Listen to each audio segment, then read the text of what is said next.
वह देखता है सुहानी की परछाई हवा में हल्की हल्की हिल रही है।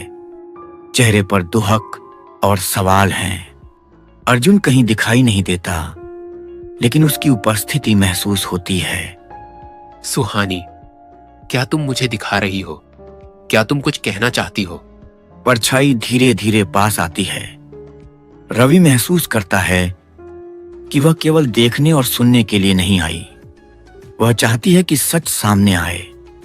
रवि को अब समझ में आता है कि बाग में छुपा हुआ राज सिर्फ गांव वालों की चुप्पी की वजह से अधूरा रह गया था। रवि एक कदम और बढ़ाता है। सन्नाटा, हवा की सरसराहट और पत्तियों की खुरच खुरच अब भी उसके चारों ओर है।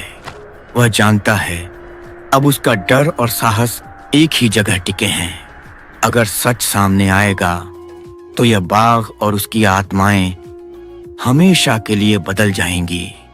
रवि धीरे धीरे जमीन पर झुकता है। हाथ खाली हैं, लेकिन आंखें सच की तलाश में चमक रही हैं। वह देखता है कि मिट्टी में हल्की खुरच है, जैसे किसी ने साल पहले मिट्टी खोदी और फिर वापस भर दी। यह जगह वही जहां सुहानी और अर्जुन की आखिरी कहानी बनी। रवि समझ गया कि अब वह सच का गवाह है और बाग की खामोशी, हवा की सरसराहट और सुहानी की आवाज सब मिलकर उसे कह रही हैं, इस कहानी को मत भूलो, इसे सामने लाओ। मैं इसे नहीं छुपाऊंगा। सच सामने आएगा, चाहे कोई कुछ भी कहे। सुबह की हल्की रोशनी राजेपुर की गलियों में फैल रही थी, लेकिन रवि की आंखों में नींद नहीं, उलझन और जिज्ञासा थी। वह अपनी दुकान के बाहर पुराने बेंच पर बैठा था, हाथ खाली, लेकिन मन में एक ठान ली हुई ठोस योजना। पिछली रात बाग में जो कुछ देखा वह अब केवल उसकी कल्पना नहीं थी। सुहानी की परछाई, अर्जुन की अदृश्य मौजूदगी और जमीन में हल्की खुरचें सब कुछ सच की तरफ इशारा कर रही थीं। रवि गहरी सांस लेकर अपने निर्णय पर अड़ा। आज वह गांव वालों से सच साझा करेगा। गांव वालों, सुनो, जो कुछ वर्षों पहले बाग में हुआ उसे छुपाना अब सही नहीं है। सुहानी और अर्जुन वहां, उन्हें कोई मिटा नहीं सका। उनकी आत्माएं अब भी वही हैं। हमारे डर की वजह से उनका सच अधूरा रह गया। सभी ग्रामीण चुप हो गए। सन्नाटा। कुछ लोग घबराहट में अपने मुंह ढकने लगे। रवि ने देखा उनके चेहरे पर डर और खामोशी दोनों थे। रवि, ये सच है क्या? हाँ, मैंने खुद देखा। बाग में सब कुछ वही है। जमीन की खुरचें, सुहानी की आवाजें और अधूरी परछाइयां। अब हम चुप नहीं रह सकते। तभी हवा हल्की तेज हुई। सूखी पत्तियां उड़कर बेंच के पास आईं।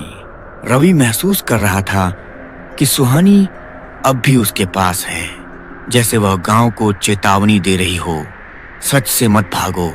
बेटा, तू सच के साथ खड़ा है, लेकिन ध्यान रख, सभी लोग इसे आसानी से नहीं स्वीकारेंगे। कई सालों से गांव इस डर में जी रहा है।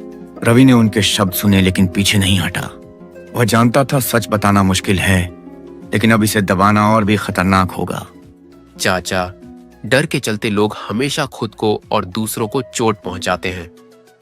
अगर अब सच सामने नहीं आएगा तो बाग की परछाइयां और सुहानी की आवाज हमेशा हमारे साथ रहेंगी।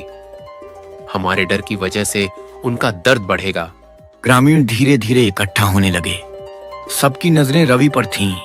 कुछ लोग डर रहे थे, कुछ जिज्ञासा में थे, लेकिन रवि ने अब पीछे मुड़कर नहीं देखा। बेटा सही कर रहा है। सच की आवाज को दबाना आसान है, लेकिन वह हमेशा लौट कर आती है। रवि बाग में गए दिन की यादें दोबारा जी रहा था। दुपट्टा टहनी में, जमीन पर हल्की खुरच और सुहानी की धीमी आवाजें। हमें मत भूलो, हमें जानना होगा। जो सच छुपा है उसे अब सामने लाना है। अर्जुन और सुहानी के लिए हमारी चुप्पी नहीं, हमारी हिम्मत जरूरी है। धीरे धीरे ग्रामीणों ने सिर हिलाया।